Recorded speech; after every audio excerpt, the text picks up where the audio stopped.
नमस्कार। आज हम बात करने वाले हैं एजुकेशन में हो रही एक बहुत बड़ी क्रांति की। और ये क्रांति शायद आपके फ़ोन या लैपटॉप पर ही हो रही है।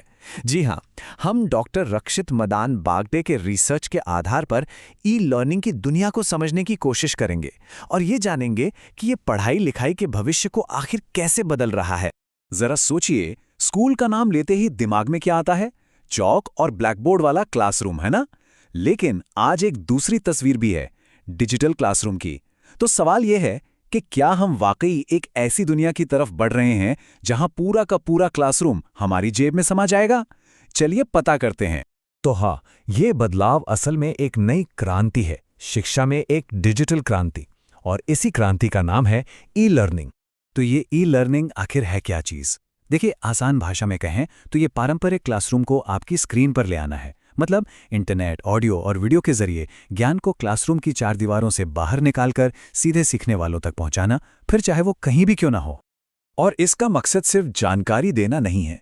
इसका असली मकसद है सीखने और सिखाने के पूरे प्रोसेस को टीचर्स और स्टूडेंट्स दोनों के लिए आसान बनाना, बेहतर बनाना और ज़्यादा प्रोडक्टिव बनाना। लेकिन देखिए, ई लर्निंग का मतलब सिर्फ एक ही तरह की पढ़ाई नहीं है। इसकी असली ताकत तो इसके अलग अलग तरीकों में है, जो इसके दो मुख्य प्रकारों से आती है।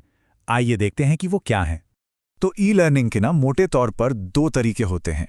एक है सिंक्रोनस, जहां सब कुछ रियल टाइम में होता है, मतलब लाइव वीडियो क्लास या ग्रुप चैट, जहां टीचर और सारे स्टूडेंट्स एक ही वक्त पर ऑनलाइन जुड़े होते हैं। और दूसरा है एसिंक्रोनस, जो अपनी रफ्तार से सीखने की आज़ादी देता है, जैसे कि रिकॉर्ड किए हुए लेक्चर्स देखना या फिर ईमेल और डिस्कशन फोरम पर सवाल जवाब करना। ठीक है, तो अब हम ये तो समझ गए कि ई लर्निंग क्या है और कैसे काम करता है। पर असली सवाल तो ये है कि भाई ये इतना पॉपुलर हो क्यों रहा है? आखिर इसमें ऐसे क्या फायदे हैं जो पारंपरिक शिक्षा को भी पीछे छोड़ रहे हैं? चलिए जानते हैं। सबसे पहला और सबसे बड़ा फायदा है स्पीड। सोचकर देखिए, एक पारंपरिक क्लास में कोई नया कोर्स शुरू करने में महीने लग सकते हैं, लेकिन ई लर्निंग से नए लेसन या कोई भी अपडेट लगभग तुरंत सभी स्टूडेंट्स तक पहुंचाए जा सकते हैं। फिर बात आती है पैसों की, यानी कम लागत। और ये सिर्फ आने जाने का किराया बचाने तक सीमित नहीं है। इससे संस्थानों का भी बहुत पैसा बचता है।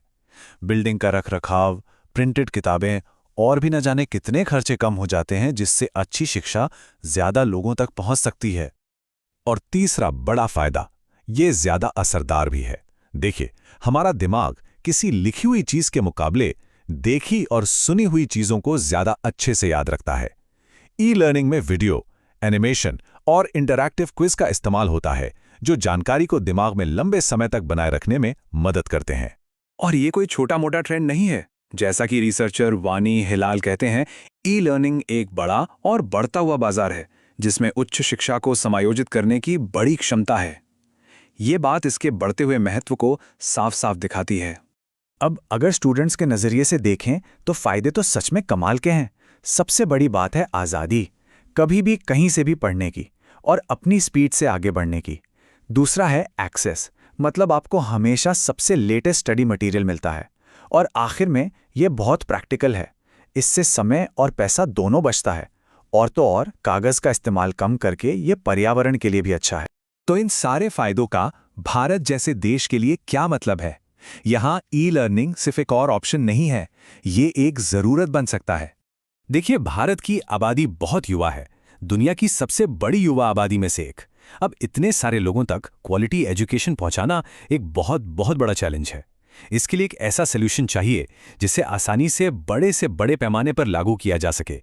और सच तो ये है कि इतने बड़े स्केल पर हर कोने तक शिक्षा पहुंचाने का एक ही रास्ता है, और वो है टेक्नोलॉजी। पारंपरिक तरीकों से हर युवा तक पहुंचना लगभग नामुमकिन है। तो हम आपको इसी अहम सवाल के साथ छोड़े जाते हैं। भारत के बेहतर भविष्य के लिए शिक्षा हर एक इंसान तक कैसे पहुंचेगी? जैसा कि हमने आज देखा, इसका जवाब शायद क्लासरूम की दीवारों में नहीं, बल्कि हमारी उंगलियों पर मौजूद टेक्नोलॉजी में छिपा है।